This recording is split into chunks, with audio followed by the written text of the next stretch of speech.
Hi everyone, welcome back. I'm Michael Sandler, your host on Inspire Nation. If you've ever wanted more positivity in your life, especially during these interesting times, then do we have the Positive You Hypnosis show for you. Today I'll be talking with Dr. Steve G. Jones, author of at least 25 books and over 9,000 hypnosis audio recordings. He works extensively with Hollywood actors, writers, directors, and producers, helping them achieve their very best. And he's the creator of a fantastic program on positivity Jessica and I have just blissed out to, A New Positive Attitude. And that's just what I want to talk with him about today, about how hypnosis can bring a new positive attitude, more happiness, and even unlimited wealth into our lives. That plus we'll talk about a fear of bedwetting, smelly feet, a fear of birds, nail bitings and roaches, and what a fear of clowns has to do with anything. So welcome to the show, Dr. Steve. Are you ready to shine? Michael, I am. Well, thank you so much for being here and a mighty woohoo! There we go. So before we dive right into things, what was it like being on Millionaire Matchmaker? Well, I've been on 3 times as a millionaire and a hypnotherapist, and it was actually very interesting and a fair amount of fun. You know, first time I was on as a therapist, helping out. The second time I was on as someone they were fixing up. I was on as the millionaire and the hypnotherapist. They were fixing me up with someone. And the third time I was on when they were going to match the guys up with Sonia, one of the Real Housewives, I think, of New Jersey. So all 3 times, for their different reasons, were absolutely fascinating and interesting and fun. Which was most interesting?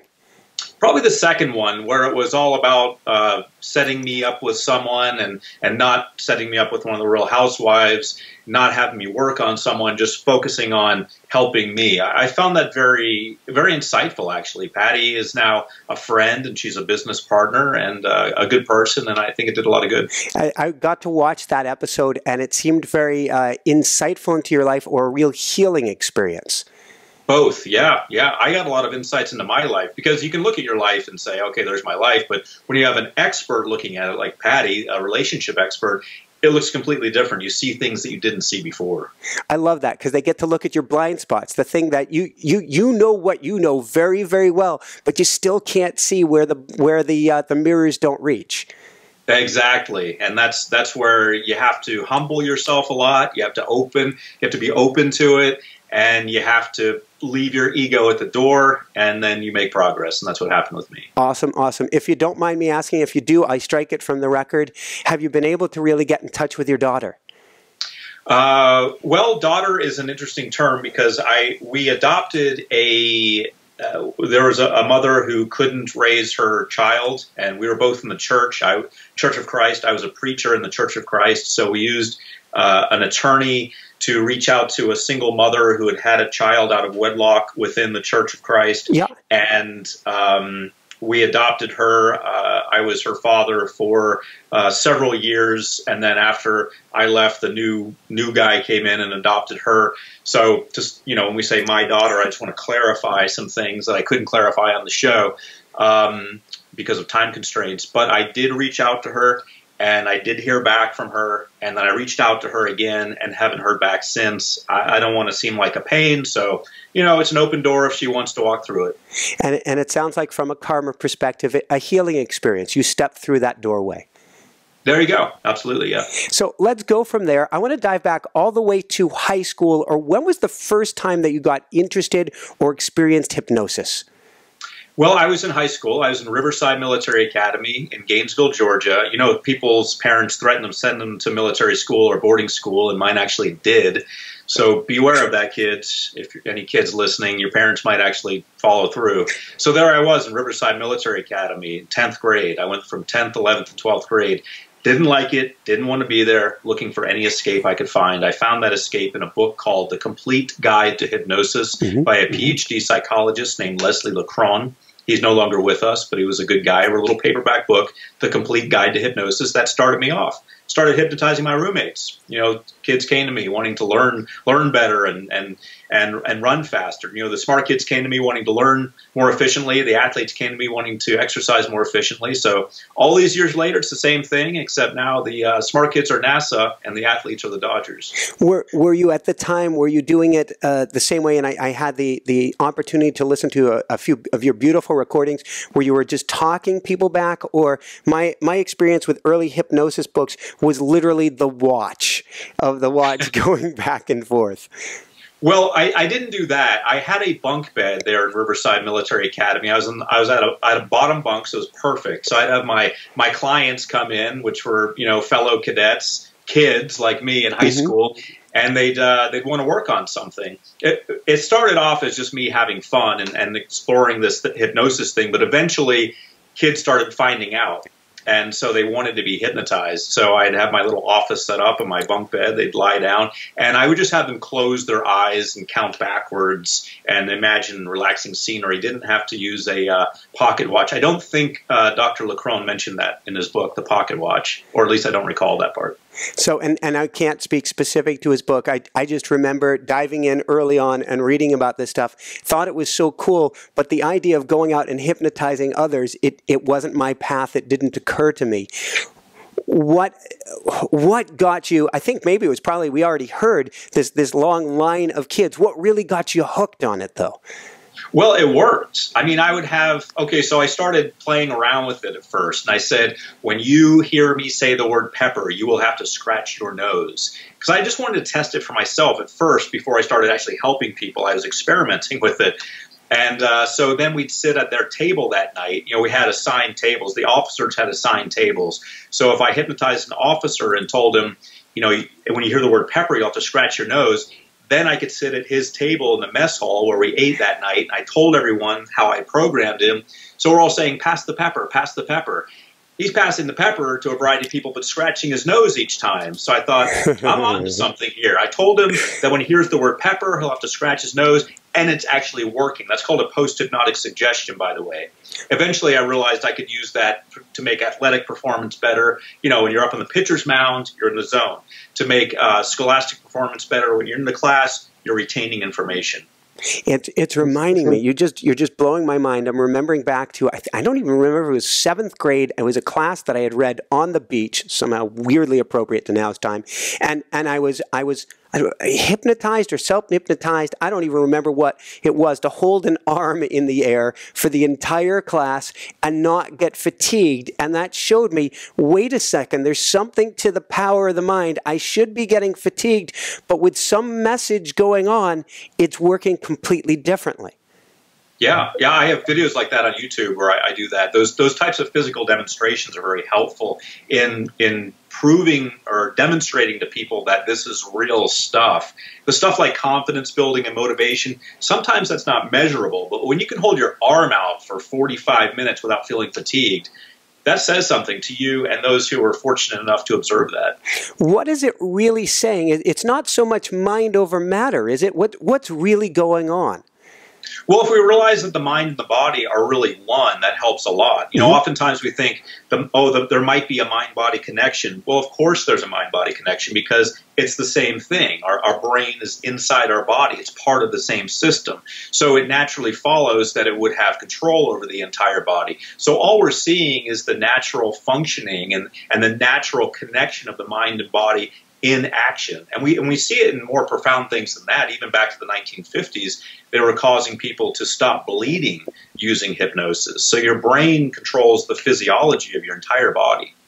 So on that note, it's kind of early in the discussion, but I was talking with you off air beforehand, and I was calling. I have a fever here today. I know so many people have been getting sick the last couple of weeks. I'm calling it the political flu, which is too much watching of negativity, and it's bringing our energy level down.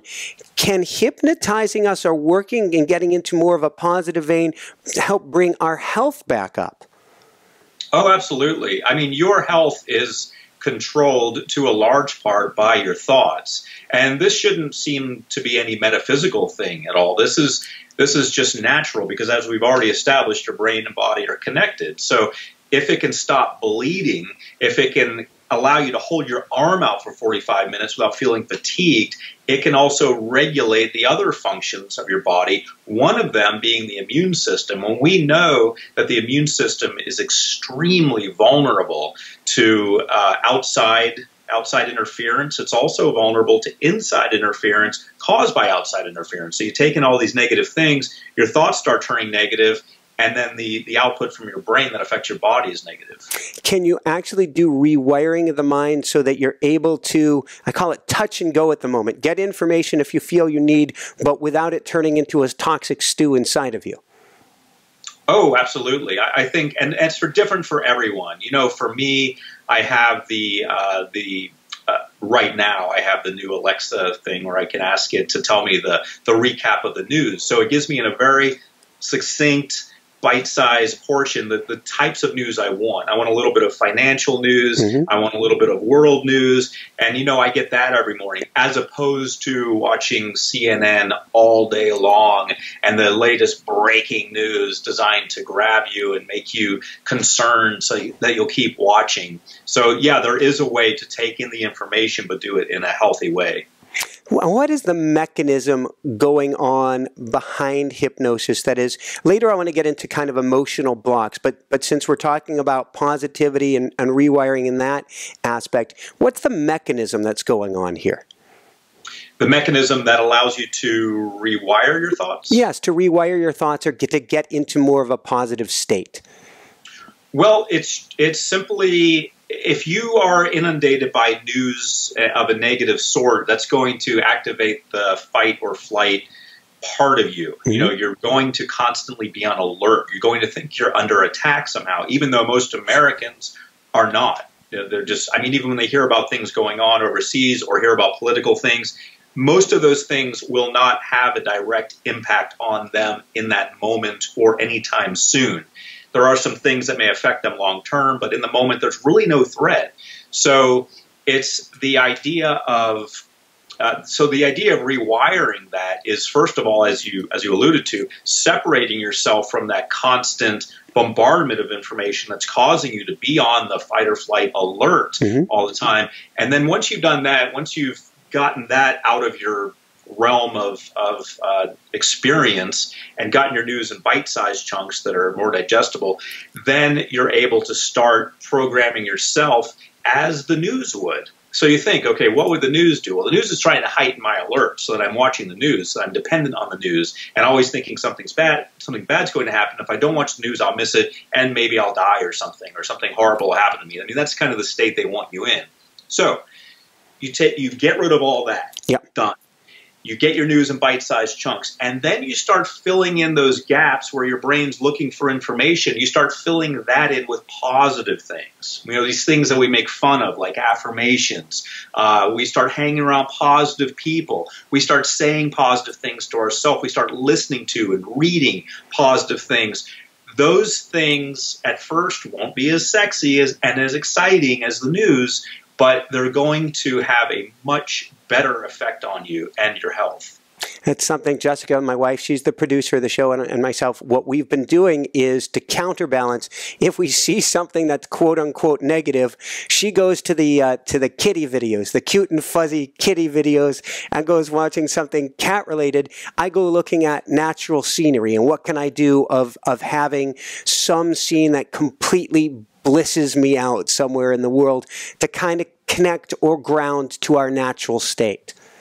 I agree. You know, one of the things I like to do is go out in nature, kind of like you were mentioning, and just see, okay, the mountains are still there, the ocean's still there, the sky is still there, I'm still breathing air, everything's okay in actual reality, not news reality, but actual reality. So I think that's a great practice. And I love that you're saying that, because we got the opportunity to listen to 2 of your beautiful meditations or hypnosis tracks today, one on positive attitude, one on wealth creation, and both of them I was so drawn and excited by this. Both of them you start by connecting us to nature. One, you've got us up on a hillside in this beautiful home, lush rolling hills, fingertips going through the grass, and the next you've got us down by the wharf where someone's fishing and there's the ocean around. Both times connecting us to a more natural state. There you go. Yeah, that part you're mentioning is the induction, right? Inducing hypnosis, using a state that your body can relate to, and your body physiologically reacts as if it's there in that house, in the field, or going off on the dock, walking along and enjoying the beautiful scenery. So yeah, that's very powerful. We as humans relate to that. We like that nature and that grounding. So it's good that you're onto that and doing that all by yourself too. So and then throwing ourselves out into nature every chance we get. Obviously, with the fever today, probably not my best day with the rain and 33 degrees out to go. Wow, yeah. Fa la la la la. But let's go to Florida or something. Well, it's ironic you mentioned that, as through yesterday I was supposed to be on vacation in Florida, which got put off because I got sick.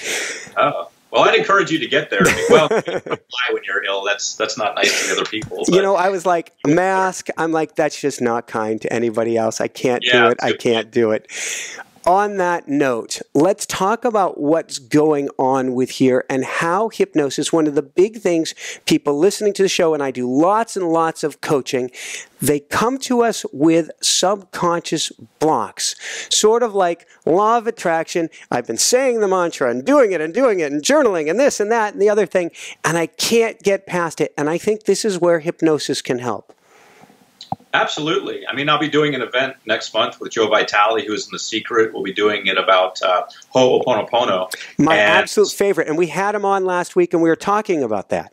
Oh, good. I think that's how we got connected, through Joe, actually. Yeah.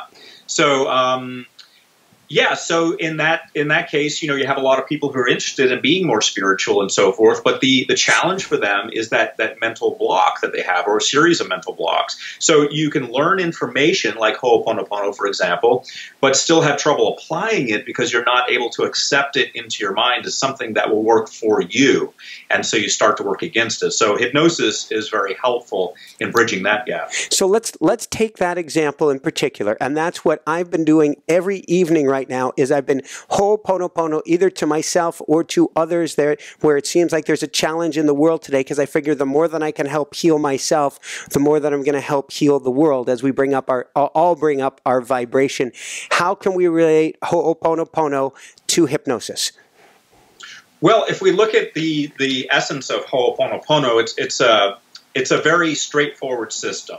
It's a system that was developed in Hawaii, that's my understanding, and it's just something they kind of fall back on to help things go smoothly. So the idea with relating Ho'oponopono to hypnosis would just be to program you that this actually is going to work and that you should be using it regularly. See, people sometimes hear information, they think, well, I don't know if that'll work for me. You know, that'll work for Joe Vitale, because he's in The Secret, of course, and he's able to manifest all this stuff, but I don't know if it'll work for me because I'm just me. Well, Joe Vitale was just him before he started believing in himself and applying the things that he learned. So it puts you in that state of mind to actually use, believe in, and diligently apply what you've learned.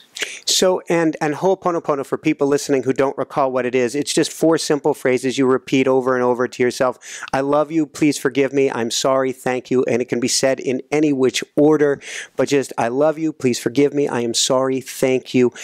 How do we use hypnosis? Is it strictly listening? Is it going to a hypnotherapist? Is it listening to a recording? And you have, unbelievably, over 9,000 recordings. What are the ways that we can use hypnosis to help us to actually integrate these things rather than having our subconscious laugh at them, more or less? Well, hypnosis actually helps you bypass all of that, whereas you might be inclined to laugh at them, or you might be inclined to not use them, or to think, well, I don't know if this is working. Hypnosis bypasses that critical factor that's thinking, wait a minute, I don't know if there's data to support this. I don't know if I really logically believe in this. I don't know if I've seen any evidence of this. So that's your critical factor talking. And that's designed to keep you healthy and safe and so forth, and to analyze things. The challenge with that is when we get into the unknown, when we get into using technology that we haven't used before and that we have no proof that it'll work for us, that critical factor can stop us dead in our tracks. It can say, wait a minute, don't even do this because it doesn't make sense. So it bypasses that, allows us to accept the information that we're learning and to benefit from it. So, for example, let's say that because we listened to a beautiful recording of yours on wealth creation. Let's say that we're doing all this. We watched The Secret. We watched Joe. We got all excited. We're doing our dream boards, our vision boards. We're doing all of these things out of The Secret, and we just keep hitting a roadblock, or we go and we write down how much money we want to create. And I think there was something written, it may have been on your website, where you said that people, when they try to generate wealth, when they come to you for a session, they're often thinking too low. But in our minds, not only are we not thinking too low, but for lack of a better term, our subconscious is going na na na na poo poo to us. Right. That's a technical term, by the way. Yes. It's doing that. Exactly. So what do? We find out, we've been writing this down, it's not working. Do we grab a recording? Where do we start to say, all right, subconscious, you're not going to win at this? Or do we even have to take a step back and say, why is my subconscious doing this? Well, I mean, you can. There are different ways to get there. I'm not opposed to mainstream therapy, which is where you would take a step back and say, why is my subconscious mind doing that? And then you would unravel that with a therapist for a while. That could take a while. And I'm not against that at all. I mean, this could take, 1 year, 10 years, stuff like that. So you can do that. And I think that has definite value. The way I like to look at change is more like an oil change. You go to Jiffy Lube or something like that, wherever they change oil nowadays, and you're just changing the oil, just changing out those thoughts, as opposed to rebuilding the whole car and seeing if you can make it run better and figuring out what each thing does. We're just changing the thoughts. We're just substituting one for the other. So that's the way I like to look at it. So my view of the human mind is that it's very programmable. And I was having a discussion last night, in fact, with a PhD psychologist who practices cognitive behavioral therapy. And she was showing, we may work together, so she was showing me a few of her techniques. And I love that stuff too. I love cognitive behavioral therapy because it just gets right to it and reprograms you.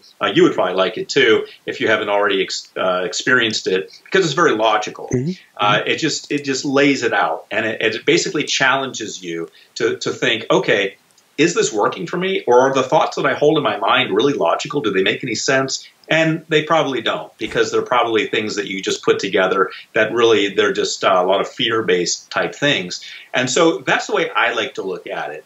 We don't have to go back in the past. We don't have to dig around a lot. We just have to look at where we are now and change what we want to change.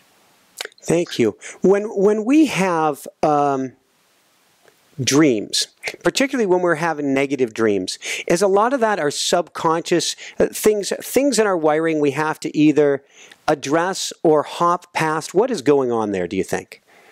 Well, dreams can be a variety of things. I mean, dreams have been studied all the way back to Freud. Around the turn of the last century, we had Freud writing books about it and talking about it quite a bit. And then Carl Jung, who is his student who took things to more of a metaphysical realm with his archetypes and so forth.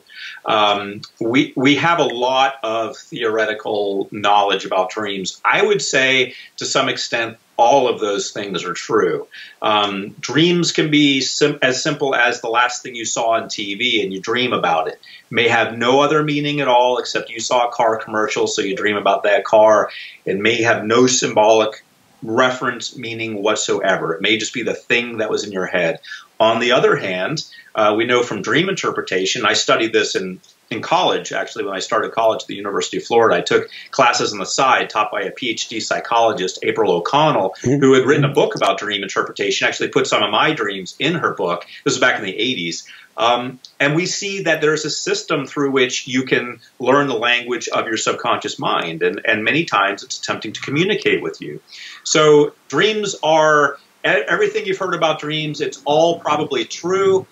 You have to look at it on a case-by-case or dream-by-dream basis. Going from there, well, let's double back to positivity. People right now, if they're struggling, if they're listening to the show, and obviously, like you said, let's get it to bite-sized pieces, or even turn off the tube, turn off the computer for a while, and get the steam down, get things cooling down. What are some other steps we can do right now to get our mind into more of a positive state? Well, one of the best things I've found is to seek out people who are thinking the way that you'd like to think.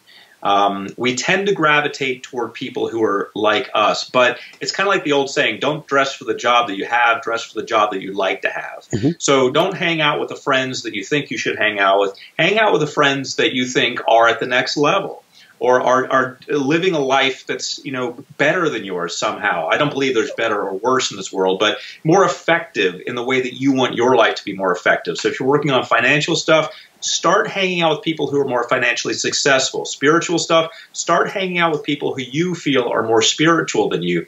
I think as humans, since we are social creatures, we do tend, birds of a feather flock together.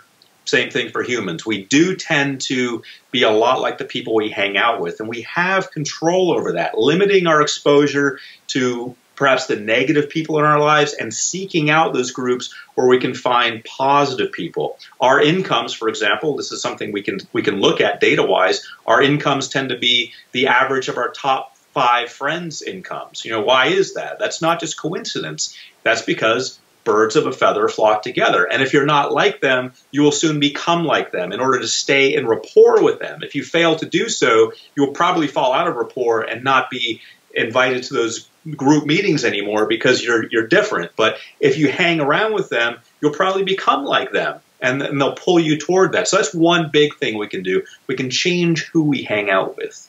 Thank you. I think that's an incredibly important one, because if we find people who we commiserate with rather than who help bring us up at this time, not that they're bad people of the world. In fact, there is no such thing as a bad person, but all we're going to do is get stuck into a state of commiseration. Yeah, misery loves company. And so if you go looking for commiseration, you're going to find it. You're going to find it all, life sucks. Yeah, I agree. Oh, it's terrible. Oh, this job sucks. Yeah, I agree. People talking about, I remember going to something called the Landmark Forum. I don't know if you've heard of that, but it's popular. When I lived in California, it was very popular. And, anything can be anything. Some people say, oh, it's a cult. Some people say it's helpful. I look at it as helpful, but it's like any tool. It can be whatever you want. But I hear people in the bathroom talking about it especially the first day of it, during the break, and they'd say, oh, God, this is a cult. We got to get out of here. And they feed on each other. I'm not interested in hearing that. I want to form my own opinions. So if you want people to commiserate, if you want to say things are terrible no matter what you're going through, you're going to find a group of people who believe in that. That's going to be easy. Don't do that. Look for the higher good. Here's a crazy question that just came up. It came up to me. How do we not commiserate with our own minds? Well, let's see. How do we not commiserate with our own minds? You've got to find a way to break that pattern. You're talking about patterns and loops when you talk about that. Like the TV show Westworld, I think that's really good at showing how people are a lot like robots. They tend to go in their loops, do the same thing every day, same thoughts, run the same show every single day. So you've got to really make a conscious effort to break out of that. Otherwise, it will be this endless loop. And that's what a lot of people are in. And that, what you just mentioned, is the essence of people getting stuck. They're commiserating with their own selves. They work as their own feedback loop. You've got to break out of that. You've got to get new input. The way you do that is by associating with people, like I said, who are at a higher level. Not that there's higher and lower in the world, but they're more productive than you are, or more successful in a certain area than you are. That's how you're going to break out of that commiseration with yourself. I love it. So you have a lot of celebrities that come to you, a lot of people in Hollywood. I'm guessing they have the same range of problems as everybody else. But I'm curious, when they come to you, where do you start with them, or how do you help them to even see their own blind spots? Well, it's interesting. Amy Cuddy, a PhD psychologist. Yeah, we've had her on the show too. Have you really? Oh, awesome. Presence, okay. Wonder Woman pose. Yeah. Starfish Up and all that. Yeah, she's great. So you apparently read her book Presence, and can you see behind us there the this looks like it's just out of the frame. Oh, so there is a wooden image or wooden doll that is the same piece that she has on the front of her book in the woohoo pose going on. She's awesome. Good. Yeah, that's good stuff. Yeah, so Amy Cuddy is a good example of that. So as Amy Cuddy, the PhD psychologist who teaches at Harvard and wrote the book Presence, she talks about something called the imposter syndrome, which is very interesting because, and I was talking about this last night with the other PhD psychologist that I was talking to who's from Colorado, who's also familiar with Amy's work, and she was telling me about a case with a lady who makes $800,000 a year doing her job and doesn't feel she's worth it, doesn't feel she's worthy of it. So we see, interestingly enough, people who are very high functioning, very successful, who don't feel worthy of having that success. They feel like imposters. And beyond that, they feel like they're the only ones. They feel that they're somehow unusual because they feel like everyone else who's successful probably earned it and probably feels good, whereas they somehow haven't earned it. And someone at any minute is going to find out that they're not worthy of it. So that's a big one. And with actors, when I work with Hollywood actors, a lot of insecurity there. You'd be surprised, but a lot of the reason why people go into acting is because of their insecurities, because they want to reach out, they want to make those connections, and under the guise of a character, they feel more comfortable doing that. But realistically, they're not very confident in many cases, and they begin to feel like imposters. So confidence, to make the answer short, confidence is what I work on with anyone in the first session, even highly successful people, and sometimes especially highly successful people. So it's was it Tony Robbins who said, fake it till you make it many years ago? So a lot of people are trying to fake it until they make it, but the confidence challenge just keeps coming with them. Yeah, exactly. Amy talks about that too, because your physiology, with the starfish up, the postures that can make you feel better, what your body does, your body does, your mind tends to then follow along. Tony Robbins, in his recordings, he's talked about that too. When you smile, it can make you happy. Amy talks about that also. I think she recommends chewing on a pen or something like that to make yourself smile. Yeah.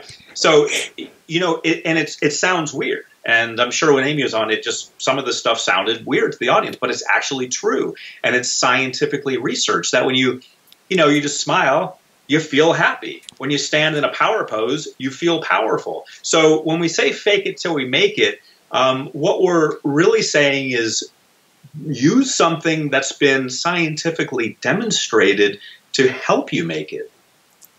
I love it. I've got right here in front of my camera. You can't see it, of course, but it has on both sides of the camera, it says, smile, smile, to remind me to get into that positive state, because when we have these mirror neurons. If I get into that positive state, it's more likely that my guest is going to have a positive state experience as well. And that's interesting because when we were setting up for this interview, beforehand we had to do the setup stuff, I noticed that, wow, I'm dealing with a very positive and very upbeat person. So that really helped me tap into that part of me also. So it's working. The proof is in the pudding. Woo! Yeah. So from there, let's talk briefly about affirmations and mantras and how that can help us to do some reprogramming, or in a sense, would you even call it self-hypnosis as well? Yeah, we would. And this is where Amy and I probably diverge a little bit, where she's not probably so big on affirmations and I am. But that's okay. It's good to have intellectual, discourse and differences and so forth. But yeah, along those lines of your physiology determining the way you feel, you can also use affirmations in a similar way. So you can tell yourself that you're confident. You can tell yourself that you're motivated. You can tell yourself that you're creative. And your subconscious mind doesn't have the ability to parse that out and say, this is all true and this part's not true. It just kind of accepts things when you program it, when it's over and over, like a kid hearing, oh, you're no good, or you're very smart. It doesn't mean that they're either way necessarily, but their mind hears it so much that they become that way. They start tapping into that part of themselves. So what we end up with is someone who's very positive, and it works this, and as I said, the same way as, you know, starfish up or putting your hands in your hips. I like it. One of the things that I've been, I don't know if I would say I've been challenged with, but a lot of my coaching clients recently, I don't know why it is, and they tend to hit it at about the 1 month point of coaching, and we work our way past it, but I'm wondering if hypnosis can help with this. About 1 month in, they're making great progress, and all of a sudden they try to pull out a revolver and deliberately aim it at their foot as they're starting to make good progress. What do you think's going on here, and how does hypnosis help with that? Well, that's something called sabotaging, and we do that when our internal thermostat says to do it. So we see it measurably with things like weight loss or earning more money, because we can measure it. Okay, they were losing weight, now they're not, or now they're gaining weight, so we can measure it on data points. Or they were earning more money, now they're not, now they're losing money or staying the same. And what happens there is the thermostat gets activated. So if you think about a thermostat in a house, it keeps the temperature just right. You know, you tell it a certain temperature. If it gets above that, it'll cool it off. If it gets below that, it'll warm it up to keep it where you want it to be.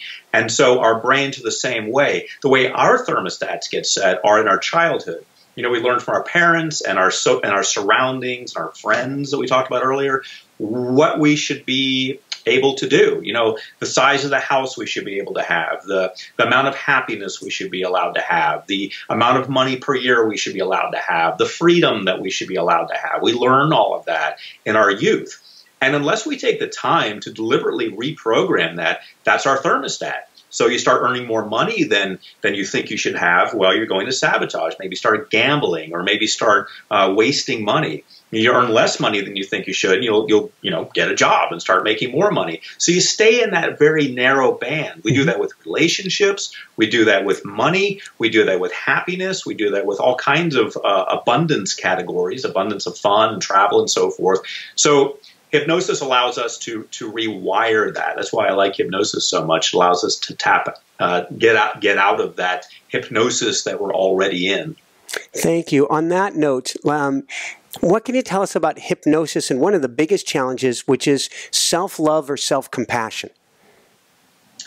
Yeah, well, when we talk about that, again, the first thing I work with people is confidence, and that is the self-love and self-compassion part. They've got to love themselves. You know, the greatest love of all is the love you give yourself. I believe, what was it, Whitney Houston said that? So, yeah, and that's what everything springs from. You've got to believe in yourself. You've got to love yourself. You've got to be open to giving and receiving love. Some people who, become codependent or are codependent, they want to give. They're not really good at receiving, and they're not really good at giving to themselves in many cases. So yeah, that is really where everything starts with, because if you don't have a good underpinning of confidence in yourself and the ability to receive love and feel that you're good enough, then that's when the sabotage type thing, when the thermostat starts getting activated, that's when that really, when people maybe shoot both feet instead of just one. Good point. Going through your one of your programs earlier today, I was curious. I've heard before that a certain percentage of people who are hypnotized, maybe it's only like 10%, go full under, and then the rest go to a lower level, but are not in this kind of zombie-like walk around state. How does that work, and what are, for instance, your hypnosis products doing with people?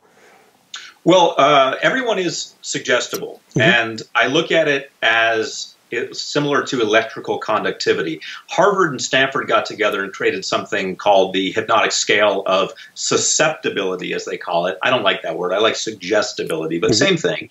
And they found out that anyone can be rated on a numeric scale. You can rate your degree of suggestibility. Some people are very suggestible. Some people are not very suggestible. So that's one of the reasons we say, listen to the hypnosis recordings for 21 nights. There's nothing magical about 21 nights, but we want to make sure that we have enough exposure for the people who are not as suggestible and the people who are highly suggestible. It's kind of like eating vegetables. A little more is not going to hurt you. It's just going to do do you some good. So that's the premise that we come from. So we want to have people exposing themselves to that. So so some people are very suggestible and they will respond right away. Some people are what we call somnambulists, which means sleepwalkers, which means they're very suggestible. These might be the people you see at a stage hypnosis show. You know, if you go to a stage hypnosis show, you see people talking to a shoe thinking it's a phone, or dancing with a broomstick thinking it's a partner. And so these people are very suggestible, and they're chosen by a suggestibility test. Maybe the hypnotist will say, everybody stick your hands together and you'll have a hard time pulling them apart. Well, the people who pull them apart, they won't be invited on stage. But the people who do have a hard time pulling them apart, those are very suggestible people. Those are very high on the scale of suggestibility, or susceptibility, as Harvard and Stanford would call it. So they're invited up on the stage.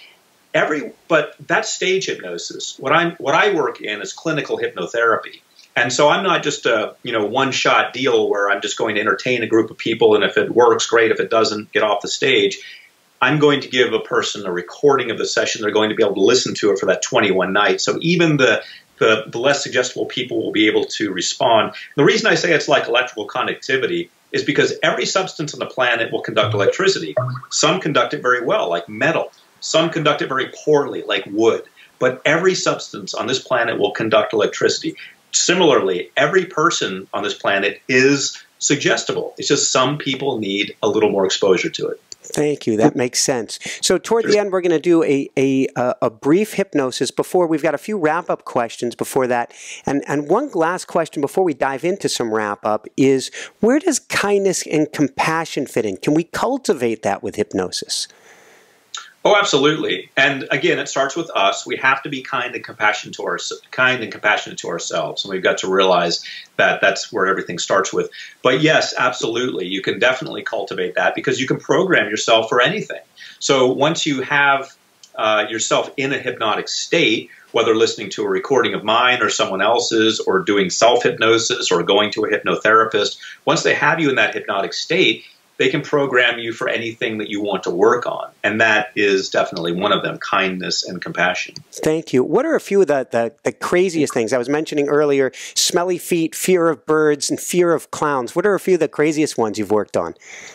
Yeah, well, we have recordings for all those things. Now, the Stop Smelly Feet hypnosis recording sounds, what are you going to magically make feet not smell? No, it basically programs you to wash your feet regularly and to change your socks during the day if you need to, and very common sense things that are going to actually have a measurable effect on how much or little your feet smell.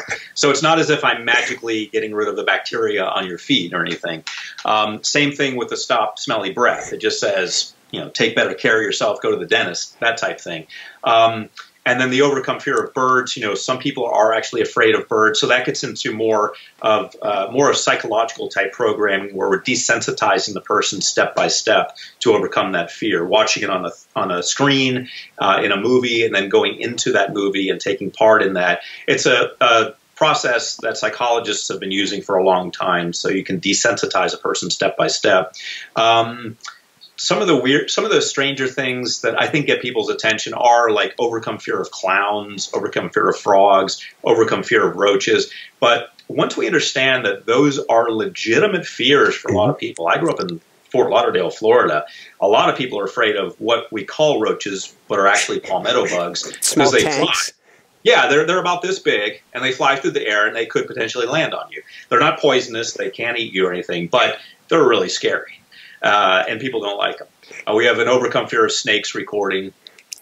We have a lot of things like that. So these are things that can actually debilitate people's lives. I mean, there are people who live in Florida and other tropical climates like that who are actually afraid to go outside, sometimes afraid to go to their own kitchens at night because they might experience palmetto bugs. So these things, they sound bizarre until you realize, wait a minute, maybe I have some irrational fears too. I shouldn't judge. So these are real fears that they sound bizarre, but they're actually helping people's lives. The first time I had a palmetto bug come flying at me, I screeched. Yeah.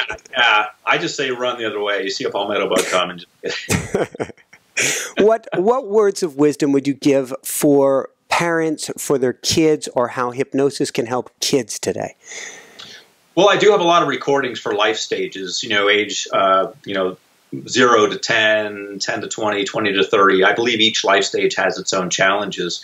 So I'd say it's a great thing for kids. Of course, I'd say that because I'm a hypnotherapist. But when you think about it, think about all the negative things that kids are programmed with TV and, with fears from the news that they hear about one way or the other, or their fellow peers maybe attempting to get them to use drugs or to, commit crimes, maybe not in every neighborhood, but, a lot of kids are exposed to that kind of thing.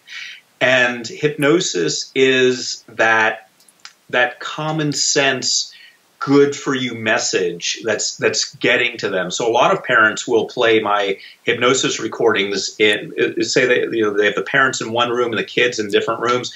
They'll put my hypnosis recordings in some sort of MP3 player in the hallway and play it for the whole family as they go to sleep, because everyone can benefit from more confidence, more motivation, more creativity. So I say the younger the better, because you're fighting a battle, really. You're dealing with all the negativity of the world that kids are exposed to every day, no matter how much you try to protect them. I mean, short of moving to the moon, you're going to have your kids exposed to negativity. So you might as well get on it and start working against that. Woohoo! Yeah. And Jessica and I, we're going to be doing 21 days on one of your programs as well, and see what that can do to reprogram their mind, because this is incredibly powerful. We do things like Ho'oponopono every night when we go to sleep. We're always trying to reprogram our mind. So we're going to be spending 21 days with you, so to speak, listening and reprogram, and we can only see good that comes out of it. Good. On that note, where can people go to find out more and to find all of your recordings? Well, they can go to my website, which is just my name, SteveGJones.com, G as in Gregory, so SteveGJones.com. The great news is I've got a free recording for you there about building wealth. Awesome, awesome, awesome. If you didn't catch that, if you're driving down the road, come on over to InspireNationShow.com and we'll get you over to Steve G. Jones as well. 2 last questions. We'll jump into a meditation. First off, what brings you the greatest happiness, or what I call the woohoo factor? I love it. Well, really for me, it's helping people. If I can shed some light where there was darkness. I was a preacher for 5 years, actually, from 90 to 95. So I still tend to talk in these terms. Yeah. So if I can enlighten someone and show them the possibilities that they have in their own lives, for me, that's what really drives me. Again, I believe as humans, we're social creatures. We benefit when the group benefits. So any way I can benefit the group and help them move to the next level, that's what really gets me excited. Very, very cool. Any last words of wisdom you want to share with people today? Well, I like to share this with people. It's a quote from the musical group America, and it says, "Oz never did give nothing to the Tin Man that he didn't already have." And so, of course, it's talking about the Wizard of Oz giving something to the Tin Man and everyone else that they already had, but it was a physical, symbolic representation of that. So hypnosis is kind of like that. I'm not giving you anything in my hypnosis recordings that you don't already have. I'm just reminding you of the power, the beauty, and the awesomeness that you already have. And sometimes that's all we need is a reminder. Woohoo! Woohoo! Thank you so much, Dr. Steve. Did you have a short hypnosis you wouldn't mind sharing with us? As long as you're not driving your car, listen to it later. I like it. I like it.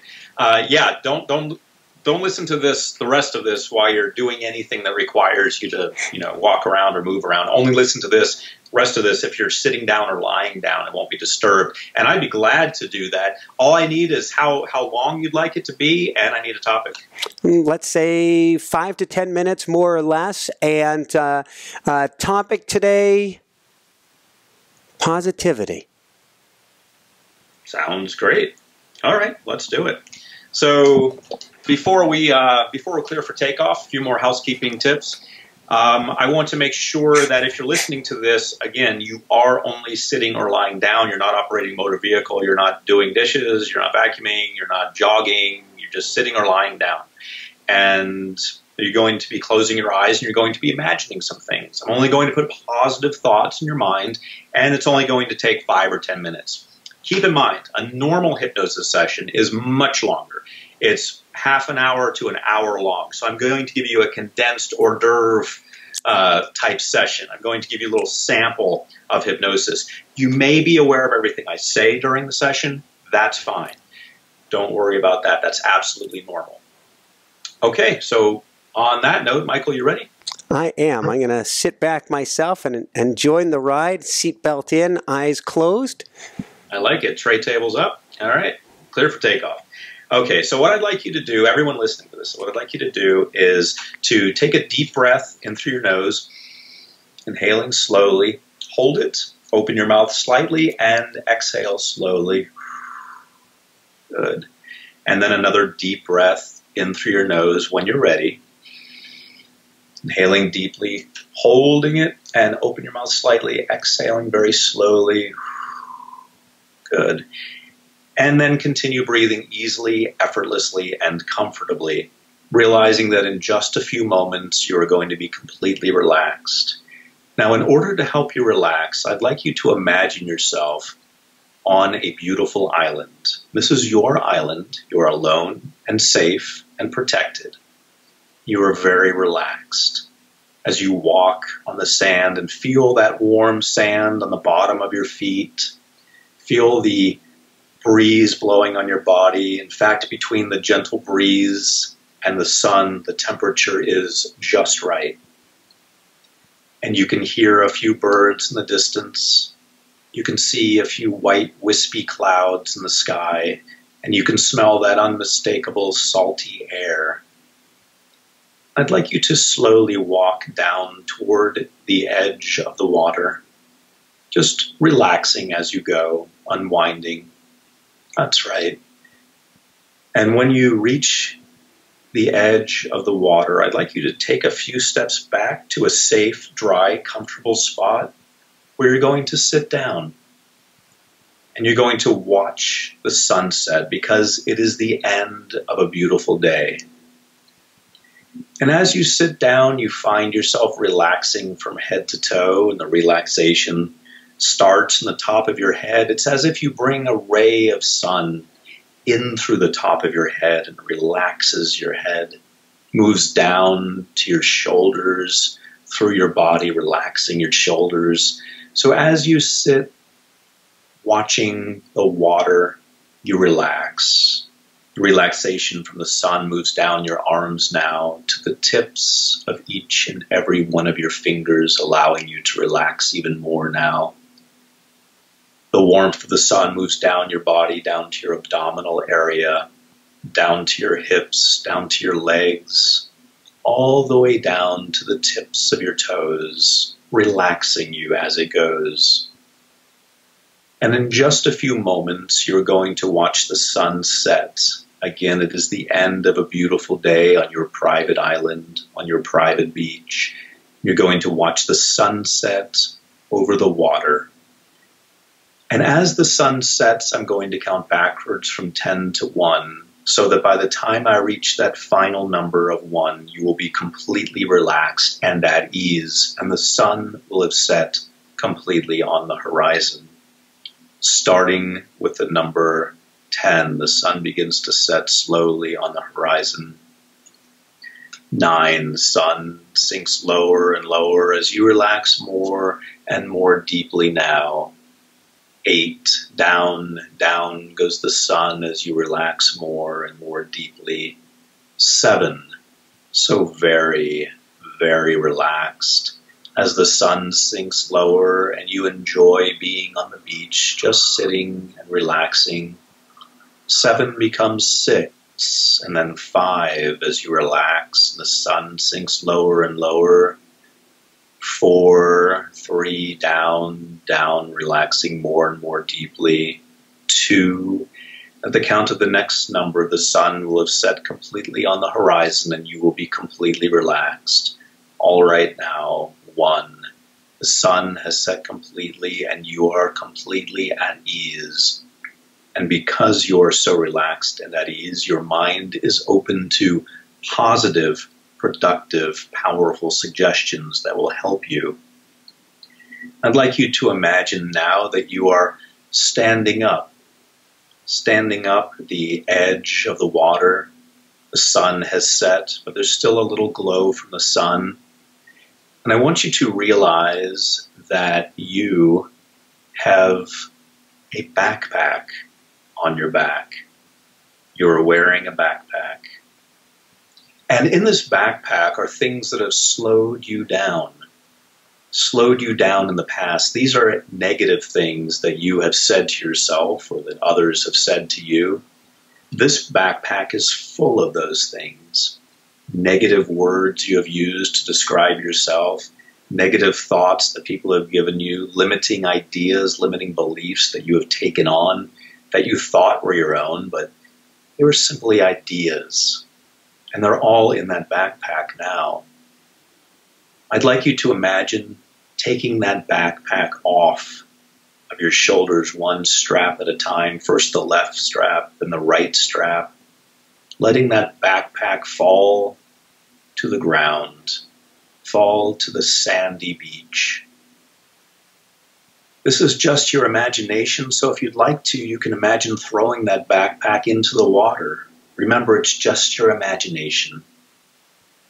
Throwing it, it's being taken out to sea, gone from your existence. All of those negative thoughts, all of those negative ideas, as now you imagine yourself lifting up, rising over your body, and moving into the future. You imagine yourself moving forward a little bit into the future, just a few feet, but actually you're moving 6 months from now into the future. And as you set down 6 months in the future, you take a look around and you see yourself 6 months from now in the future. Things have changed. You have started believing in yourself. You are a very positive person now. And you look back over the past 6 months and you see all of the changes that you have made. You see how letting go of your limiting beliefs has given you the freedom to pursue your goals, to start living a bigger and better life. It's bigger and better because it's more of what you want. It's more in line with your core identity, who you are and who you want to become. You notice that you've surrounded yourself with positive people. It's very rare now that you associate with anyone who's negative because you have changed. You gravitate toward positive people and they gravitate toward you. They see the positivity that you have and they want to be around that. Likewise, you see that in them and you want to be around them. This has completely changed your life. You are now living a very positive, powerful life, going for it, going for your goals. And as you look ahead from here into the future, you see unlimited possibility because this is just going to get better and better for you. And I'd like you now to feel these positive feelings to a level 10, really crank them up, really see and smell and feel how good it feels to be here in this moment, 6 months in the future, and be positive. I'd like you to make the OK sign with your right hand now, touching the tip of your right index finger to the tip of your right thumb. And as you make the OK sign with your right hand, I'd like you to think the word positivity in your mind. And you can let go of that OK sign now and realize that any time that you doubt yourself, all you have to do is make that OK sign with your right hand, think the word positivity, and you will be put back into this place in your mind where you are standing in possibility, where you are believing in yourself and understanding it's going to work out and understanding that you should go for it. And coming back now to the present, I'd like you to settle back in your body in the present. Imagine yourself back where you are. And you bring with you all of that power. Realize that anytime you feel doubt, all you have to do is make the OK sign with your right hand, think the word positivity, and you're able to push through whatever you're working on. And tonight, before you go to sleep, you will take one action that you've been putting off, something that's good for you and all of those around you, something that shows that you've changed and that you believe in yourself now and that you go for your goals. You believe in yourself, you play full out. So you take one step tonight before you go to bed. Maybe it's a phone call you've been putting off that will help you. Maybe it's an email you've been meaning to send. Maybe it's someone you need to reach out to. Something that's going to help you achieve your goals because you believe in yourself now. So you take that step before you go to sleep tonight. And in just a few moments, you're going to return to full awakening consciousness. And when you do, you'll be wide awake, full of natural energy, and ready to live the life as the new you. All right, coming up very slowly now. 1, coming up feeling very good. 2, beginning to move now, beginning to stir, becoming more aware of where you are, more aware of your surroundings. At the count of the next number, you will be wide awake and completely out of hypnosis. All right, now 3, eyes open, wide awake, and completely out of hypnosis. Woohoo! All right. Awesome, awesome, awesome. Thank you so much, Dr. Steve. This has been so much fun, and I think a powerful tool. I use a lot of tools in my arsenal over many, I guess, decades worth of work at this point. But honestly, until having you on the show, I hadn't thought of how important it is to go ask for help when you need it, and grab some hypnosis and grab some help from a professional like you or your products. And I'm going to be sifting through your, hopefully I can get my way through all 9,000, but at least the top ones, because I think we all have blocks in our lives, and we all have spots that we know we're working on. And so if we can find a way to leapfrog past it, so to speak, why the heck not? Absolutely. Any advantage that you can get that doesn't hurt others, I think, is an advantage that should be used. Fantastic.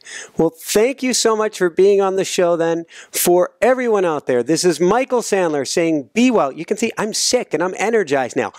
Be well. Have fun. Get hypnosis when you need it.